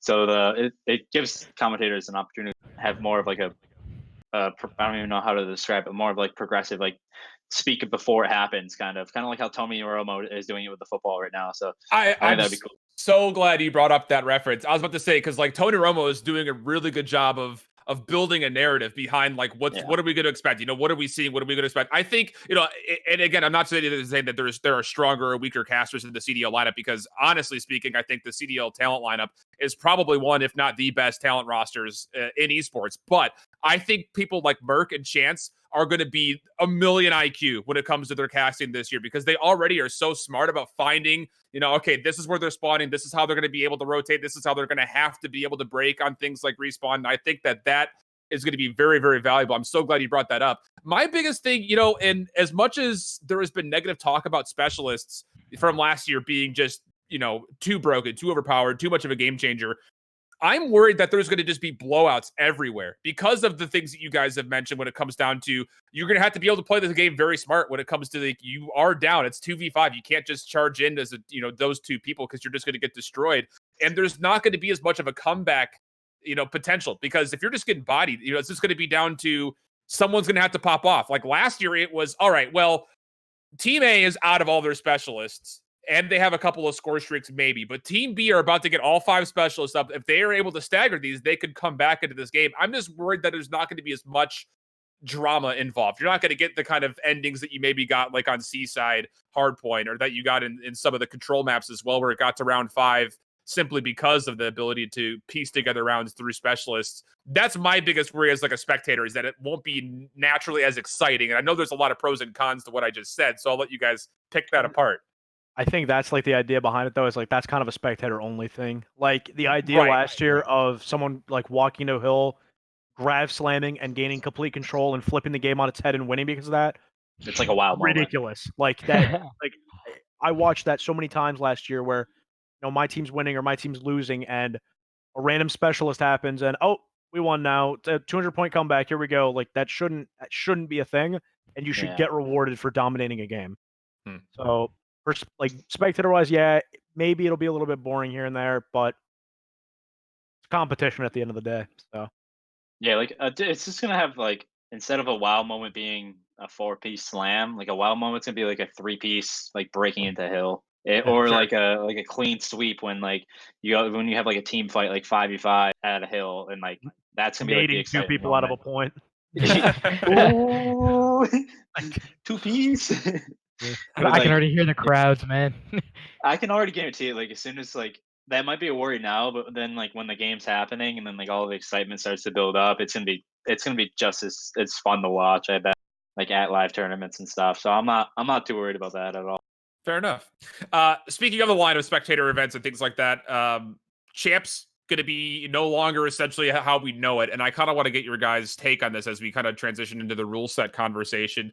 Champs as a whole, what are your essential thoughts when it comes down to the season that we have laid out in front of us format-wise, and especially the playoff format? And in case you're out there watching and you're not 100% sure what that looks like, 2 different splits in the season, including a mid-season essentially invitational or mid-season weekend that'll probably serve as kind of like I don't want to call it an exhibition, but it'll be a way to give you, a major event in the middle of the year. And then championship weekend will be the postseason, including 8 teams from, of course, the CDL, 2 of which are wild cards. And the final 6 will then go into a double elimination style bracket. So with that in mind, what are your guys' thoughts when it comes down to this format versus last year's format, where you had 32 teams, the ability for open teams or open players to not only qualify at the beginning, but also have a chance to play up against pro teams at the end? What are your guys' thoughts as far as how the format will change going into next year? Perfect. Phenomenal. Could not have been done better. My only worry is that it gets boring. Like I don't want it to like build up throughout the year. Like I want it to be like highs and lows throughout the year. Because like right now, like I don't want it. Like I haven't like dug deep into like what everything's gonna look like from day 1 to day like 180. But Right. I just don't want it to be like a gradual build up throughout the year. Just because like how you're not gonna get your fans to stay around for that, and like I want the scene to like blow up. So that's the only thing I'm worried about. So, if you'd asked me this question, August 13th, I would have said, yeah, get the open teams in there, 32 team champs. This is sick. August 14th hit. Get them out of here. Get them gone. I am sick of it. I could not imagine another year of that. My team. Nah, no. Nope. Wild card's good with me. Even the worst teams in the league, get them in. Wild card, sure. No more open. Get them out. I'm glad I have my mic muted. I was about to say, Exceed, I'm sure has a different perspective, at least a little bit, from the August weeks. Out of here. I mean, I have a different view because like I came You're up one from of them. I came up from the slums last year, bro. Like I don't know. I mean, I made my way up from last year, and like champs was like the event, like that I mean, I played good at like the other 2 opens, but like nobody pays attention to the opens, like, and it was champs that was like my big like breakout. And so I think this year though that opens will be a lot more interesting. I think they'll be more competitive too. So I don't really have a big stance on it because it's hard to say, but honestly the way they have it now it's not bad. Look, it's good. You made it. You're here. You're good. I mean, take it as yeah, I'll take it. I'll take it, bro. Just the rest of them. No. Interesting talk. Get them out. Done. My biggest thing is like with this format, and I'm kind of going to reference this to the Overwatch League format because it's going to hit on what you were talking about as well, Mac, when it comes down to not having necessarily a peaks and valleys. It's going to ramp up to champs, and that will be it, with maybe the exception of the mid-season invitational, or what that'll look like. With the format that Overwatch League has, where it can be a little bit confusing to follow if you're not a dedicated fan, because it's broken up into 4 stages, but there are stage championships or stage playoffs that happen to give you that. I guess the best way of saying it from your perspective, Mac, is a reason to watch. Would you rather see it be more like that, where you have, it's split up a full season into quarters instead of just into halves? Yeah.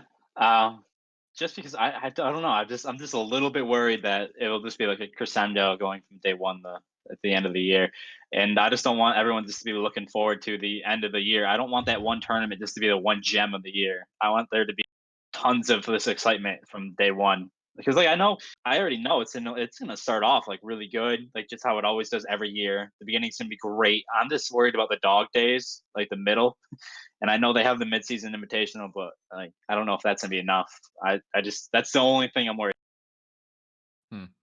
I guess I'm in the boat. I'm in the perspective of I hope people just enjoy the game and enjoy the teams, the storylines that can be built to the point where these, like seasonal matches, your weekly whatever matches, however the format's going to go, like people get excited about those. Like Pro League this past year, the year before that was kind of a pro league. It was weird, but I think it's been kind of boring. Like being there is obviously great, but watching it's Sure. like it's okay. I want this game to bring that kind of excitement to where people are excited to watch. Like, hey, it's the Seattle game this week. Like, yeah, like I want that to be a thing. And if they have to change the format around and suit people to that to happen, then sure, whatever. But It's got a I don't cool know. ring to it now.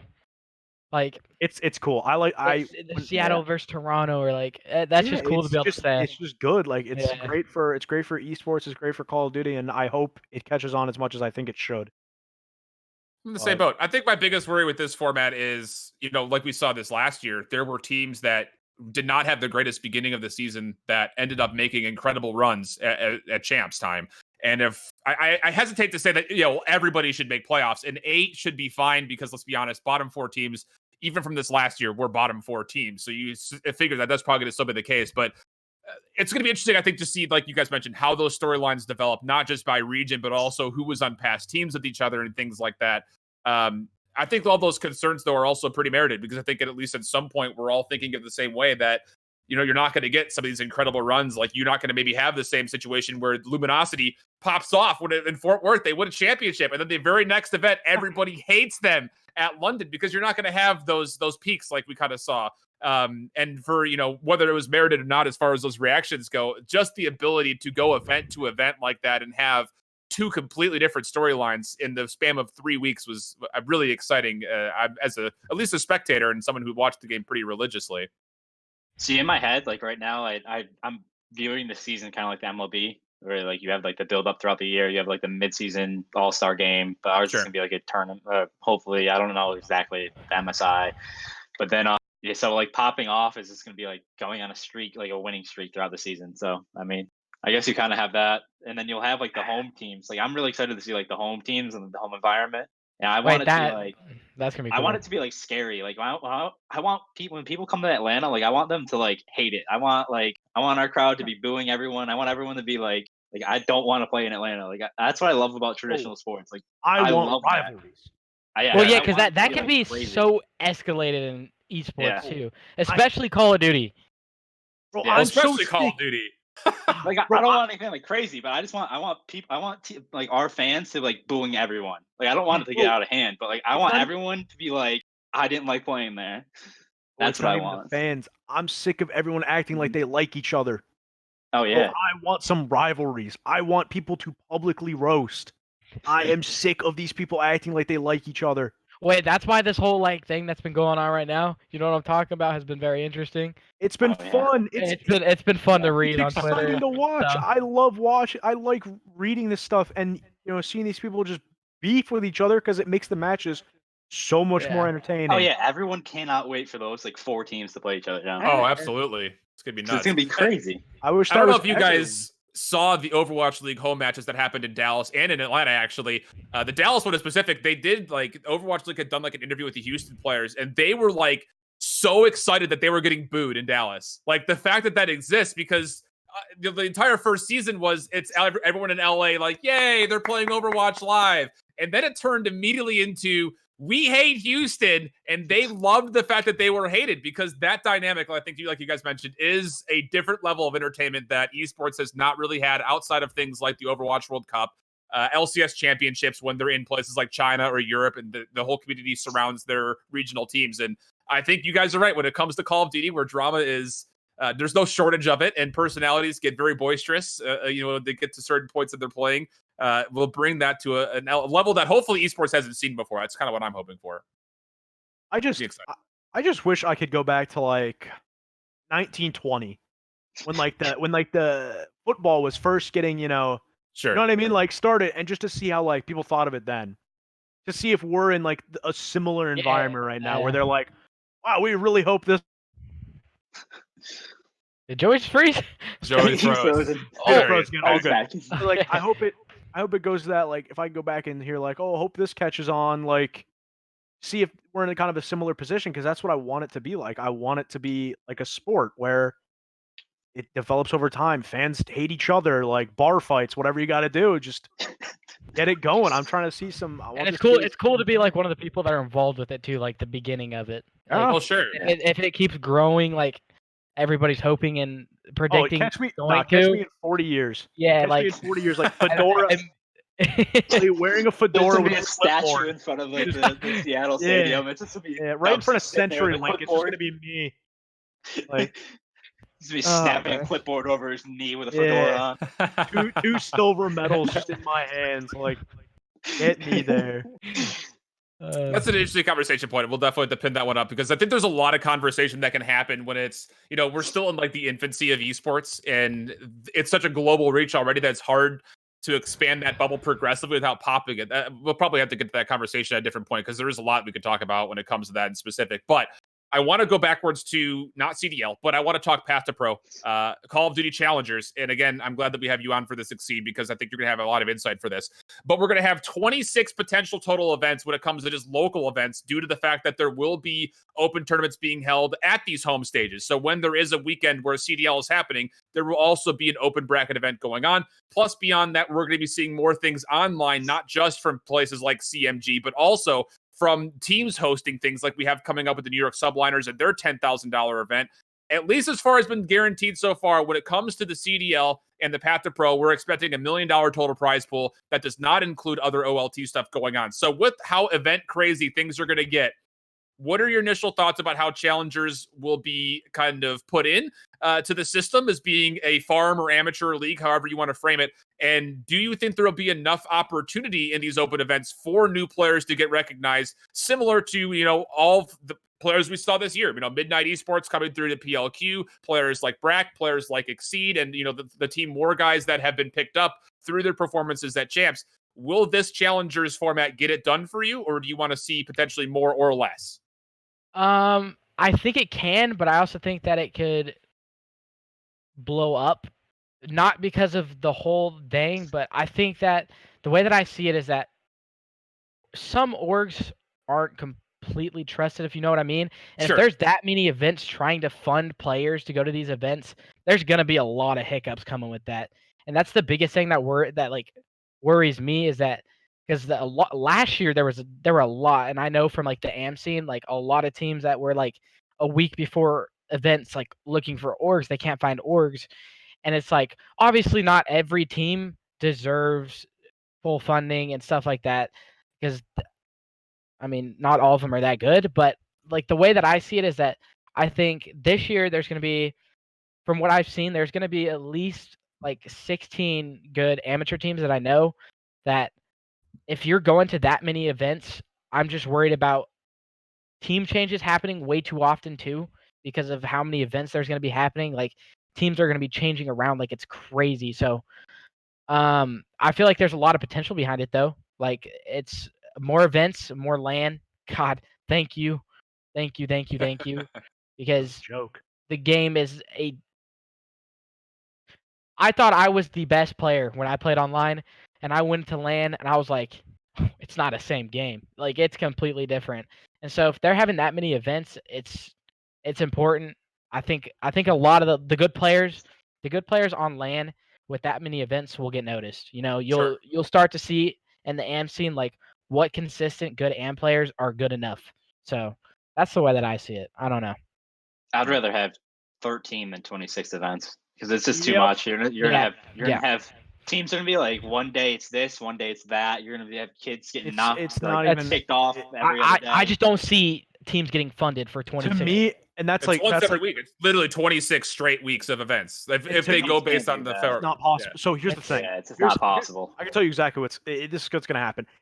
The same people that have been given shots over the past 3 years are going to be the same people because they're going to get on organizations that will fund them to go to these. Yep. Right. They're going to be, and you're. It's so weird to me. The amateur league is, and I'm going to try to describe this so it makes sense because in my head this makes sense. The amateur league is almost going to have an amateur league under it. Like, Yeah. and here's No, what I yeah, mean. it is. It's gonna be You're gonna have your people AAA that and then AA. It's going to be those people that aren't on organizations that will fund them to these events, grinding and praying that they get on the amateur teams that will fund them to go to these events and get noticed. So That's what I'm worried about. They also have to do this. If they do it right, it has huge potential because like think of all the huge orgs out there that didn't get a call, like didn't get in year one. They're like, if they do this right and they have like enough marketability around it, like there are huge orgs that might be just throw their hat in the just for like one event just No, to see 100%. how it like works out. So like I just don't want it to be kind of like I don't want the AM scene to be run like I want it to be like professional. Like I want the AM scene to be run as like the CWO was run last year because then like they just I just want it as professional as possible just so we don't have like the hiccups happening just so bigger orgs will come in and I definitely wish it wasn't 26 events just because lot. I want teams to grow. That's what I mean when I say roster changes is like somebody's gonna recognize that this player's good at a team, or like good at the game, and they're gonna make the roster change right away. And if someone starts playing bad, it's gonna happen again. And so it's gonna be like a couple of big orgs, and there's gonna be rotating players out. That's exactly what's gonna be happening. That That's also everybody's- handicaps the AMs because if Yeah, you're it rotating does. that It often, does. you're not learning the game in depth. You're not learning teamwork. You're not learning how to play the game correctly. So like been the same all problem for years. yeah. So like that's why like I would rather have less events so these teams can develop more and like actually showcase their potential instead But of it is And nice it's- to see them put in like the money and everything into and like just like actually planning like the open out. You know what I mean? Like I feel Yeah. like that hasn't happened, and this year is gonna be like the first time that it's like an oh, this is the most money by far. set up for thing. AM. Yeah. Oh, So yeah. there's a lot to look forward to, but there's also a lot that could, Yeah. make it less. There's a lot that could go wrong. Like, Yeah. Not realistically, Not only there's a for lot this that could year go wrong. too. Yeah. Like this year, like It is you're really a not- test you- year. Yeah, you can't even like look at it just for this year because like if you Yeah. have a good year this year and like you show growth throughout the year, like it's only going to put you in a good position next year, and Sure. it's just going to keep you in better and better. This is more of like a long term thing now, if anything. But the whole Yeah, thing with them, with like the what'd you say about them with the teams, like the professional teams? What'd you say about that? when it comes to academy teams. No. Like I'd rather have it more professional because there's a ton of orgs that didn't get into the scene. Yeah. That, like I know it's extremely small, but there could be a chance like Team Liquid gets like the top like AM team, just sends them to an And event. hey, And that's Liquid has been here before. Like, yeah, Yeah. that would be crazy. Or like G2 and FaZe from last year after the Yeah, PLQ that Fnatic. didn't go their way. like Yeah. 100 Thieves. I'm not saying I have Gen G, no clue like anything. these great And organizations. Gen G. That, And even like some of like the parent orgs, like I don't exactly know how it's working out. Like you have so many opportunities for like big orgs to come in. So if it's ran right, this is gonna be amazing. And like who Yeah. knows, like this could be like the year that like our AM scene like blows up and it's like huge, and we have a great tier 2 talent pool, and like it's I hope. But I am worried fingers about that crossed. am on am thing that Joey was saying. Or I Yeah. don't know if that was you, but who like there's a big possibility for that happening. So you gotta watch out for that. Yeah, I would say my biggest thing when I initially heard the announcement, 26 events, $1 million, more online, I said, oh my goodness, this is incredible. But then you sit down and you think about it a little bit more, and like, I'm so glad you guys hit all of the things that I was feeling pretty much exactly when it comes down to the fact that we already last year had an issue where I could probably count maybe 3 teams that sent the same organization with the same players to 2 consecutive open events. You had the Vanity squad that didn't have the same organization, but they stuck together. You had the RBL squad that was previously Fire Sticks. They stuck together. But like beyond that, like if you go before Miami, like Anaheim to Miami, there were only a couple of teams that were the same 5. And most of those squads were put together at the very last second, some of them the day of. And that again, you get a lot of individual experience playing on LAN as a player, but it's very difficult for organizations to get noticed. Like, I would be interested to hear from Aspire Hex, who sent a team or two to every local, every open event that happened this last year. What are his thoughts about sending teams to these 26 potential events? Because like you guys had said, it's such a huge financial uptaking to think about sending a roster to all these events. And again, with 26 of them happening almost every single weekend, how can you guarantee that those 5 players are going to stick together for as long as you want them to be? And that's why I'm wondering with their, even in Overwatch, the contender system is no longer going to be the contender system. There is no more formalized league where it's, all right, you qualified, you're in contenders. You play your league pool matches for 5 weeks straight, and then you play a playoffs. And if you're not in the playoffs, you go down to relegations, you play up against open teams. That system seemed great because there's a way for a whole team to learn together, play together over a consistent amount of time, and still get potential for LAN experience. It's going to be interesting, but I think my general concerns, the same that you guys were bringing up, was that it's great for the individual experience to be playing that much on LAN if you can get to those. But I think we're going to be dealing with a lot of the same issues when it comes to the continuity of rosters, and the continuity of organizations with the roster are still going to be at a very low margin because of how much financial upbringing you're going to have to be represented with the same 5 players at all of these events. Yeah, but I think that like if like because of how big it is this year, that it might just spark a change in it where like Sure, it's like contracts are contracts, you're not getting out of it, and it's like you're sticking to it. Like it could honestly be a home run for the AMC. I don't know. I think it relies on the players. I think if Yeah. amateurs can grow up and be human beings and can actually stick and work with each other instead of switching rosters out all the time. Yeah, one thing goes wrong and you blow up your roster. I had friends throughout the entire year last year that I know are extremely talented in open. Like Pander, for example, one of my best friends almost didn't make champs. Yeah, and that idea is absurd to me. Like, yeah, it was because his team was just switching people, like changing things, and I just stick together. Like, you're not getting better by, like, sure, if it's a major change, like, oh, some crazy player is now on the market, let's pick him up for our, like, clearly worst player. Like, yeah, it's a thing. If you're just switching out Billy Bob for Jimmy because he's slightly better at this, then what are you doing? Like, you're not doing yourself any service. Yeah. Learn the game. They have to eliminate all the even for even swaps. There's just way too many of them. Yeah. It's just, that's what hurts the AMC the most. Just keeps setting you back. I also don't think there's enough good amateurs, to be fair.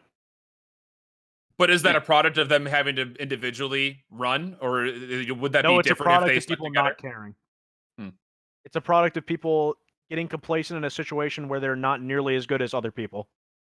And again, if it's more professional next year, it's just going to help out. You're going to get more talent coming into the scene. So, like I said, like the top AM players that are top AM players right now have been top AM players for a while. That's true. Or professional. Or professional. Yeah. And I don't see, like, unless it's an underager, like, I don't want to say me, but like me, that just like came out. Okay, don't smile like that, Joey. But that's like, a kid, so, bro. So like like Nero, like for example, I ain't gonna gas him up, but obviously he's gonna be a player that's gonna be a top AM player, and Sib, and like just like players like that. Like if you're not like somebody that's like coming up, like one of them, I don't feel like the top AM scene is gonna change at all. I don't know. That's just what I think. But I mean, the fact that there's already going to be a handful of players that were in the CWL last year that will likely not be on a spot in the CDL this upcoming year, even with substitutions spots, it's just the numbers are just that different. It's going to be interesting to say the least. I'm excited to see it. I think that if you find an org that can find a good financial backer, you can send your org and your team to the majority of those events, maybe not every single one.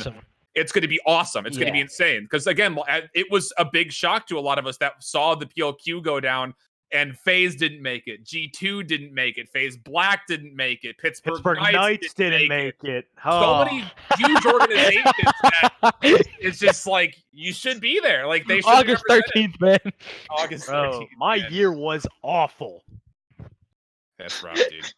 That's tough scenes. I had you guys finishing second at champs. We'll leave that at that. Let's go. We're going to finish up with one more big point here, talking about early tournaments. But while we're getting there, again, if you're just joining into the chat right now, we will be taking viewer question and answers. Feel free to start putting those in the chat, and I'll copy and paste them over. And if you've missed any of the early parts of this show, you can catch this being uploaded live on YouTube almost immediately after this goes down. We're also working on getting a couple of spots to get us up on things like Spotify, Google Play Music, and iTunes Podcasts. So make sure if you are interested in the show that you follow along with the CMG channel, follow us on Twitter. And if you have questions for anybody on the cast, make sure you guys hit them up into the chat right now. Early tournaments. Now, obviously, lots of hype behind the Dallas Empire. Have not lost a tournament yet. They look insanely good. My first reaction to it, and I'll let you guys speak your piece, is that these are nothing but that. Early tournaments, they're only S&D. Yes, you can take away the simple mindset that this team, the Dallas Empire have been very, very good.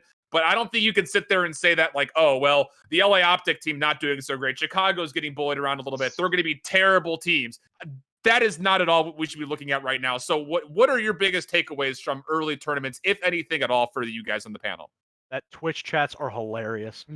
True. Bro, Always Twitch the chats case. are comedy. Yeah, I go in there. Oh my goodness, bro. Dallas Empire, this is a dynasty. Look at these Titans smacking everyone around. Sick. Like, they won like 11 grand in the past 3 days. Like, that's dope. That's nice dope. job. That's sick. Like, props to the OLTs and everything for making that happen. Like, that's incredible. I don't care. It means I nothing. actually just don't care. Like, thank you for doing what you're doing, I guess, and streaming it. That's cool. Like, It's just content. I just don't care. I just don't care.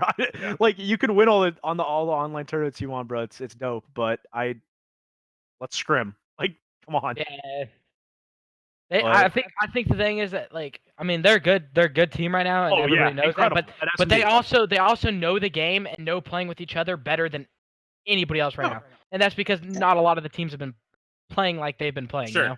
And props to them for that. Like, yeah, 100%. Good job on them. Like, for grinding together, like, learning. Like, that's good on them. I agree. Do I think that will translate to be necessary in the next 3 days? No, but they're doing their job right now, and I respect it. I respect how much effort they're putting in, and it's paying off. But shit, yeah, they're making the money. Yeah, so I respect it, but I don't think it has any value for the next, week. Like, you won't be talking about this in January when the league starts. No, and that's really what matters. Is this? Oh, you means remember nothing Empire to when? And I'm saying this as an example, not a Yeah. prediction. I'm saying, like, oh yeah, Empire when they were smoking those online tournaments, they're like 0-16 now, but they were frying in those tourneys. Day 2 when they won $8 grand. That was something. that was sick. Like, Oh, but we kind of got that with Optic last year, right? I mean, the whole that's 28 season, and it was like throwdowns and then Vegas. They won the event. Yeah, true. But But that also, again, like, that event in the scheme of things didn't really, mean anything. the only thing that event did was, the only thing that I think Vegas ended up doing was putting LG in a good position where I think they would have had a really bad time at the PLQ. That's the only thing that Vegas held for me. The second I saw LG week 1 of the league, I was like, wow, I wish these guys were at the PLQ. Because honestly, I don't know if they were making it through that passion pit. It's a rough time. So as far as, and again, we don't have a competitive rule set, and I think the general default answer when it comes down to when do you start, as, all of you guys are in different fashions a part of professional teams, when did you start really getting that professional grind out? And I think the default answer is when competitive rule set comes through, but is there anything else that you could use this time for, or the time between now and the regular season that you're looking at as far as, all right, this is when it really becomes real for you? Just kind of curiously. I think today. I think today was the first day I did a lot of work. Yeah, but I think today we kind of went over some stuff. Like, we've been talking and we've all been talking to each other over the past couple days now. They're playing wagers tournaments together. But I think today was like kind of I think it like kicked in today, like Monday. Everyone woke up and was like, all right, let's start getting to business. Like, update went out. Like, yeah, time to get to work. I'd say starting very soon. I think we can expect, scrims and stuff starting. Even the honeymoon phase. The honeymoon phase is gone. Like, that was the first couple of days. That's just when you're playing. Yep. You're playing. People the are game, gonna start hating each other. I can't wait. And then now it's like you've entered that like it's almost grind season now. You got to start learning the game. You got to start building. Teams are gonna start imploding. I can't wait. It's gonna be good. It's gonna be fun. Yeah. Seed, your perspective over there? It's gonna happen soon. Like, the first couple days is just all like, it's not even, you don't even really need to play with your teammates necessarily. It's just you learning the maps and everything. So it's like the first couple days is not necessary. Like, that's why like again, that's why Empire's so ahead. Like they played as a team, they did their job, and they just know everything better. But like when you see teams starting to get together now, which I think is going to start happening soon, and they're actually going to start practicing and playing the maps together, I think that everything is going to change up a lot more. So fair enough. It'll be different. All right. Excited to see. Hopefully we'll get some opportunity to catch some scripts, especially with the Hardpoint update coming through. I'm really interested to see, now that we've gotten essentially 4 straight days of Search and Destroy, to start seeing how the respawn's going to play. And I think a lot of our earlier conversation will either be emphasized or it will modify a little bit depending on how things feel when we start getting some work in. Let's go down the line. The final thoughts from you guys as far as the release and just everything in general. We'll start with Nubzy. Just final thoughts from you before we close up. I will hold the same stance I've had on this game for the past few days. I love the game. I think it plays amazing. I think it's satisfying to play. Hubs are awful. Maps aren't good. All of it's extremely fixable. I'm not going to blame the developers yet because they still have time to fix things. I want them to take this feedback, go back, actually work with it. I'm excited for the season. CDL is going to be incredible. The Amateur League is going to be incredible. All that stuff's going to be great. And I hope people can just kind of sit back, be patient, and watch the season. It's going to be the best one we had. It's going to be the best season we've had. Yeah, hands down. Very excited. Yeah. Mr. Easy Mac. I think, well, one thing I definitely want to say is I think Activision has to do a great job this year of educating the public scene and, just trying to bring the two communities together, because right now, the past couple of years, it just wasn't there. And their thoughts on bridging that is making the game 5v5, so it's the same thing they're watching. But I've been trying to read up on the Modern Warfare subreddit. I know it's a very dark place to go to. But their idea, the competitive scene, not anywhere close to what it actually is. Like last year, I saw not even one. I've seen a bunch of posts of people thinking we were playing Blackout last season for our competitive game modes, and it's just like, if you can educate the scene, to what that we're playing the same game, we're both we're playing the game for fun. We're just taking more of a serious stance on it. That you can see a lot of these fan bases explode because we have a lot of great personalities in the scene. Oh, absolutely. And it's just bringing the huge mass of millions of people that play this game into our scene and just educating them on what is actually going on and not what they think is currently happening. Because right now they think we're a bunch of 14-year-old kids bitching at each other and that we were playing Blackout last season. And yeah, it's just rough. But I think this year's gonna be great. I think what they put together is great. I think pubs. I don't really care if it's bad for pubs. I just want to see content, and I want to see the competitive scene to be great. Here on out, and I think that will be the case. So, yeah, can't wait. Very exciting. Exceed for yourself, my man. I think this year is going to be a lot different, but I also think it's going to be a lot better as long as the devs at least try to fix some of the things that everybody's been giving feedback on. This has the potential to be a really, really good game, super good game. The core mechanics and everything is perfect, and so we just have to wait and see. But it has the potential to be really good. Yeah, very excited for it myself as well. I think I've been a big proponent of city-based franchising since it was initially announced. Ever since we saw it happen in Overwatch, I was like, it's only a matter of time before League of Legends or Counter-Strike or Call of Duty follow the same trend. I'm very excited that Call of Duty is going to be the next one to do it because I think, like you guys mentioned, all these individual orgs have built incredible fan bases and incredible historic storylines, and that I think will just be emphasized even greater to bring new people in. That learning curve gets a little bit more individualized when you're a member, you're a citizen of Chicago, you play Call of Duty. Oh, wait, my city has a team. You're going to be that much more early invested than some team that you've never heard of before that is, a global organization. I'm very excited for it myself, especially for the amateur scene. 26 events is going to provide a lot of opportunity for a lot of these players, not only individually, but I think organizations as well will have a good chance. Again, that's been Exceed, Easy Mac, JoeyNubzy, and IHOLDSHIFT with you guys here on our first episode of Off the Rip. If you missed anything from this episode, you can catch the full VOD up on YouTube shortly after it gets published. Until the next one, though, hope you guys all keep holding it down. So long.